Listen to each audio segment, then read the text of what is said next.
Well-known scientist Neil deGrasse Tyson is facing sexual misconduct allegations from 3 women now. Noted scientist, stater of the obvious, and ruiner of happiness on Twitter, Neil deGrasse Tyson. Neil deGrasse Tyson and Bill Nye are about the 2 most obnoxious scientists that we have seen on television. Has been accused of sexual assault by 3 women. Sexual assault of some kind or inappropriate sexual behavior. No, I already told you the dick story. Yeah. Now let me tell you just something else. Neil deGrasse Tyson tweets all kinds of pretentious things all the time, like Albert Einstein was a refugee, which I'm assuming his implication there is that everyone who claims to be a refugee should be let in because they could be Albert Einstein. So it turns out the science nerd isn't very good with women. There were 3 incidents. He goes on Facebook Like I didn't really do this, so I hope you believe me kind of statement. I will say that he starts out his Facebook note saying that we should have due process, that people should not assume that he is guilty. His excuse for these alleged transgressions is actually hilarious. However,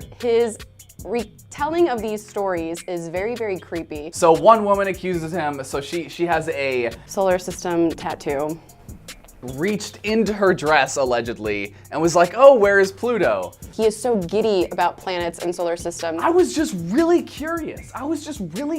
About where Pluto, like as a scientist. Then he has this female production assistant that has to drive him around. He's having a wine and cheese night with this woman, which, okay. Neil deGrasse Tyson used to tell that this woman who worked with him that if he hugged her, he might want more. He gives no justification, no reasoning for this. He just decides to share with her this special Native American handshake that he once learned. So then he says in college he had this brief relationship, this brief intimate relationship with this woman. He says that because she had a night that she forgets, now she's accusing him of sexual assault. The funniest thing is the way the media is really reacting to these allegations, because they have totally sided with Neil deGrasse Tyson. We all saw how they handled Kavanaugh, and those accusations were a lot less credible, even at a surface level. And then you see how they're handling this accusation. An NPR headline says, Neil deGrasse Tyson rejects sexual assault allegations.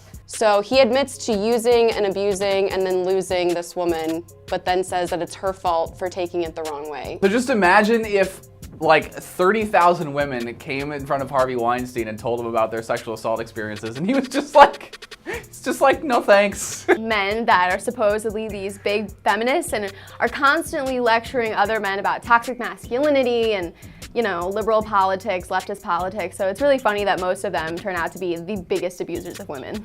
Neil deGrasse Tyson, a liberal hero, so he can reject sexual assault allegations. You will never find MeToo accusations toward Miss Frizzle and her magic school bus. He is the human incarnation of a YouTube well actually comment. He could fly to the border in his CGI spaceship and teach all the migrant that while they throw rocks at him, he could prove just how tolerant and understanding he really is.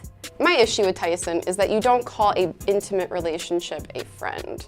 Top 3 most annoying human beings currently alive right now. You're number 2. This is why Billy Crystal in When Harry Met Sally said guys and girls can't be friends because the sex thing always gets in the way. Sex part always gets in the way.